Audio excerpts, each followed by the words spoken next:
Action. Alrighty, so right here we have the central canal. That's where it goes right down here. That's where the spinal cord is going to go through. And, okay, right here we have the anterior median fissure.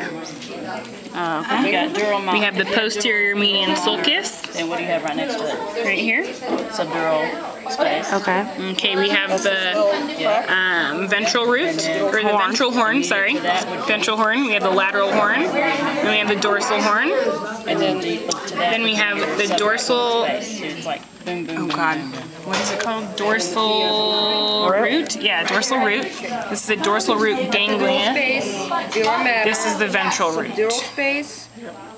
And do we have to know the spinal cord? Or the spinal nerve? Oh, spinal nerve, okay. Space. And then And that's it? Yep, that's all it's on here. Can you flip that bitch around real quick so I can get a posterior? It's fine. I mean, it's not horrible. So are all these supposed to be from the... And